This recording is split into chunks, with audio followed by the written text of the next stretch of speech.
दोस्तों, हमारी दुनिया में अनोखी चीजों की कमी नहीं है।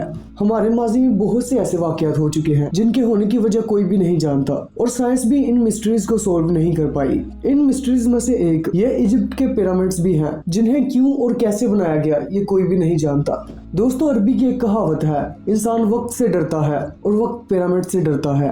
अगर देखा जाए तो आज के दौर में साइंस बहुत तरक्की कर चुकी है और हम इंसान बहुत ज्यादा एडवांस हो चुके हैं। मगर क्या आपने कभी सोचा है कि आज से 4000 साल पहले बिना किसी टेक्नोलॉजी के इन पिरामिड्स को आखिर कैसे बनाया गया होगा? हालांकि तब तक तो लोहे जैसी धात भी डिस्कवर नहीं हुई थी जिसकी मदद से पत्थरों को तराशा जा सके, और ना ही तब ऐसी मशीन्स मौजूद थी जिनकी मदद से इतना बड़ा पिरामिड बनाया जा सके। इन सब चीजों को देखकर हमारे जहन में सिर्फ एक ही ख्याल आता है, या तो ये सिविलाइजेशन बहुत ही ज्यादा एडवांस थी या फिर इनका एलियंस के साथ राब्ता था जिन्होंने इन पिरामिड्स को बनाने में इनकी मदद की। दोस्तों, यूं तो दुनिया में मौजूद बहुत से पिरामिड्स हैं, लेकिन the great pyramid of Giza इतना मिस्टीरियस है कि इसे आज तक सुलझाया नहीं जा सका। इन पिरामिड्स में ऐसे ऐसे राज दफन हैं जिनसे अभी तक भी पर्दा उठाना बाकी है। दोस्तों, आपको सुनकर हैरानगी होगी कि इन पिरामिड्स को एक ही टाइम पर बनाया गया था और दुनिया में मौजूद ऐसे और भी हिस्टोरिकल स्ट्रक्चर मौजूद हैं जो कि वक्त के साथ साथ बिल्कुल खत्म हो गए। मगर द पिरामिड ऑफ गीजा वक्त की मार को सहता चला गया। दुनिया में एक से बढ़कर एक आफतें आई, मगर कोई भी इन पिरामिड्स का कुछ नहीं बिगाड़ पाई।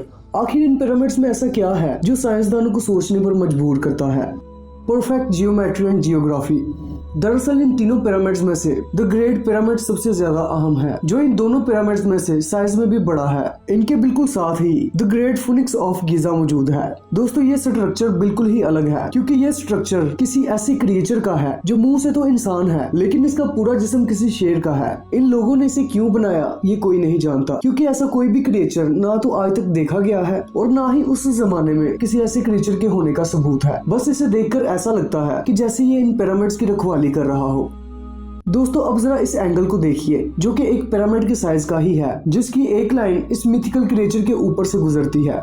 लेकिन अगर हम इस पिरामिड की आउटलाइन को बनाकर राइट साइड में ड्रैग करके अलाइन करें तो इसकी भी एक लाइन मिथिकल क्रिएचर के ऊपर से गुजरती है। और अगर दोनों पिरामिड्स को अलाइन करते हुए एक सर्कल ड्रा करें तो वो भी इसी क्रिएचर के ऊपर से गुजरता है। अब ये इत्तेफाक हो सकता है या इजिप्शियंस ने ये जानबूझकर किया, ये चीज एक मिस्ट्री बनी हुई है। अगर देखा जाए तो इन पिरामिड्स को स्टार से भी अलाइन करके बनाया गया है और तीनों पिरामिड्स अपने अपने स्टार को अलाइन करते हैं। लेकिन क्या आपको पता है कि दुनिया का सेंटर एरिया कौन सा है? दोस्तों, इस बात ने साइंसदानों को भी चौंका दिया था जब उन्हें ये पता चला कि हमारी जमीन का जो सेंटर है ये पिरामिड एग्जैक्ट वहीं पे बनाए गए हैं। अब ये चीज इत्तेफाक हो सकती है या फिर इजिप्शियंस के पास वाकई कोई ऐसी टेक्नोलॉजी मौजूद थी, क्योंकि आज से कई सालों पहले तक हम इंसानों को यही लगता था कि जमीन चपटी है। ये तो हाल ही में पता चला है कि जमीन चपटी नहीं बल्कि गोल है। दोस्तों, ये चीज हमें हैरत में डाल देती है कि आखिर कैसे इन इजिप्शियंस को पता चला कि यही हमारी जमीन का सेंटर एरिया है। इसके अलावा ये पिरामिड्स ईस्ट, वेस्ट, नॉर्थ और साउथ चारों तरफ को भी बिल्कुल परफेक्टली अलाइन करते हैं। दोस्तों, शायद आप जानते होंगे कि 21 जून को सबसे बड़ा दिन होता है और रात काफी छोटी होती है। अगर हम 21 जून को सूरज निकलता हुआ देखें तो वो कुछ इस तरह से निकलता है। ऐसा लगता है कि सूरज इस क्रिएचर के सर के पीछे से निकल रहा हो। दोस्तों, हाल ही में एक ओरियन थ्योरी भी डिस्कवर की गई है जिसके मुताबिक आसमान में एक ओरियन बेल्ट मौजूद है। इस ओरियन बेल्ट की 3 तारे हैं, अटलांटिका, अलीलम और मिंटिका। दोस्तों, ये पिरामिड्स इन तीनों तारों को परफेक्टली अलाइन करने के साथ साथ इन तीनों तारों को इजिप्शियंस अपने देवता का गर्भ मानते थे जिसका नाम ओसिरस था। ओसिरस को जिंदगी और मौत का देवता माना जाता था जो मरने के बाद फिर से आत्मा को जिंदा करता था। दोस्तों, जो भी हो, ये सब इत्तेफाक तो बिल्कुल भी नहीं हो सकता। ऐसा भी हो सकता है कि ये इन लोगों की सोची समझी प्लानिंग हो, क्योंकि सेम इसी टाइमलाइन में दुनिया में ऐसे बहुत से पिरामिड्स बनाए गए थे जिनमें से ये पिरामिड्स आज तक बाकी हैं।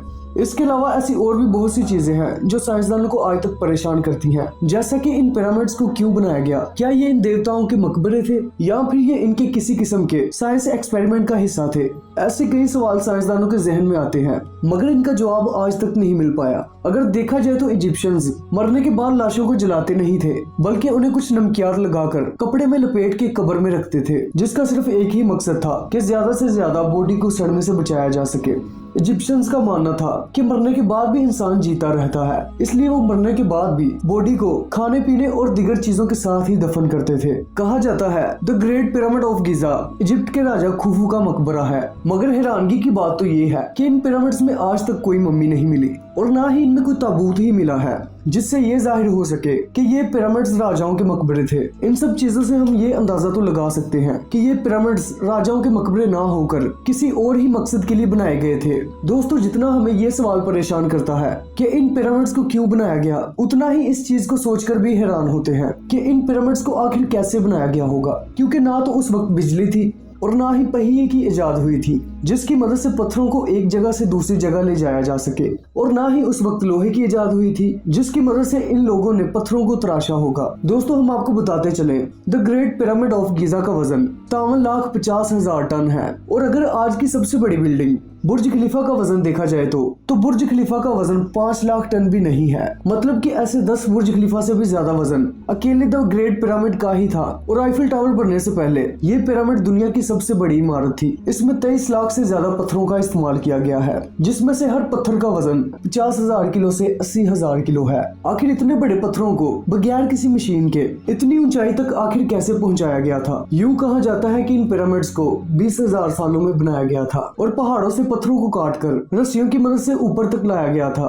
मगर दोस्तों, सोचने की बात तो ये है कि अगर पिरामिड्स को ऐसे ही बनाया गया था तो उन लोगों के लिए एक पत्थर लगाने के लिए सिर्फ 2 मिनट का टाइम था, जिसमें वो किसी पत्थर को काटकर इतनी ऊंचाई पर ले जाकर इतने परफेक्ट तरीके से एडजस्ट कर सके। और कहा जाता है कि इन पत्थरों को 500 मील की दूरी से लाया गया था, क्योंकि इन पिरामिड्स के 500 मील तक ऐसे किसी भी पत्थर का नामो निशान नहीं है। ऐसे में ये बिल्कुल ही नामुमकिन लगता है कि सिर्फ 2 मिनट में इतने वजनी पत्थर को पहाड़ों से काटकर इतनी ऊंचाई पर ले जाया जा सके। इन चीजों को देखकर यही सवाल दिमाग में आते हैं कि क्या इनके पास कोई ऐसी टेक्नोलॉजी थी जो हमसे भी ज्यादा एडवांस थी, या फिर इन पिरामिड्स को बनाने के पीछे एलियंस का हाथ था। दोस्तों, जो भी हो, इजिप्शियंस के पास कोई तो ऐसी चीज मौजूद थी जो आज तक हमसे छुपी हुई है। इसके अलावा पिरामिड्स ये भी जाहिर करते हैं कि तब लोग इंजीनियरिंग को भी अच्छी तरह से अप्लाई करते थे, क्योंकि पिरामिड्स के चारों कोने 52 डिग्री के एंगल पर बिल्कुल परफेक्ट तरीके से खड़े हैं और इन्हें इस तरह से बनाया गया है कि अंदर जाने का कोई भी रास्ता बाकी ना बचे। बस पिरामिड्स में छोटे छोटे टनल्स मौजूद हैं, जिन्हें देखकर ये लगता है कि शायद इन्हें हवा गुजरने के लिए बनाया गया होगा। मगर जब इन पिरामिड्स में रोबोट्स भेजे गए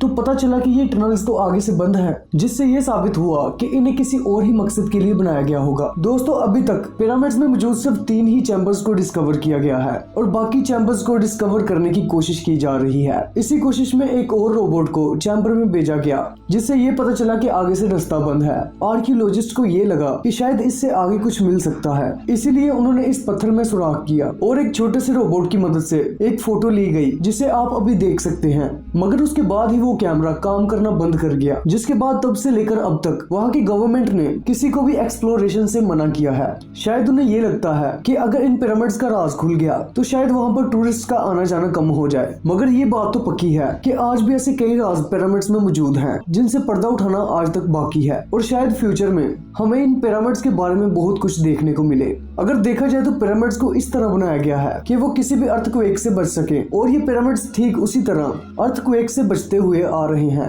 आपको सुनकर हैरानगी होगी कि पिरामिड्स में लगाए गए पत्थरों में इतना गैप भी नहीं छोड़ा गया कि उनमें एक ब्लेड को भी एडजस्ट किया जा सके। दोस्तों, सिर्फ ये पिरामिड्स ही मिस्टीरियस नहीं है, बल्कि इसके साथ ही बनाया गया ये क्रिएचर भी अपने अंदर बहुत से राज दफन किए हुए है। और ये उस जमाने की सबसे बड़ी मूर्ति हुआ करता था, जिसे एक ही बड़े पत्थर से तराश करके बनाया गया है। रेगिस्तान में होने की वजह से इस क्रिएचर का सिर्फ सर ही दिखाई दिया करता था, जिसके बाद साल 1900 में इसके इर्द गिर्द की रेत को हटाया गया और इस क्रिएचर की पूरी बॉडी लोगों के सामने आ गई। फिर आर्कियोलॉजिस्ट को इस क्रिएचर के नीचे से एक टनल जाती हुई दिखाई दी, जिसे एक्सप्लोर करने पर पता चला कि इसके अंदर का टेम्परेचर पूरा साल 20 डिग्री ही रहता है। हालांकि इजिप्ट में पूरा साल झुलसा देने वाली गर्मी पड़ती है। यूं कह लें कि इस क्रिएचर के अंदर एक नेचुरल एसी मौजूद है। दोस्तों, 12वीं सदी के एंड में इन पिरामिड्स को तोड़ने की कोशिश भी की जा चुकी है। तब अल अजीज इजिप्ट का राजा था, मगर 8 महीनों तक मुसलसल वो सिर्फ पिरामिड्स को इतना ही तोड़ पाए थे।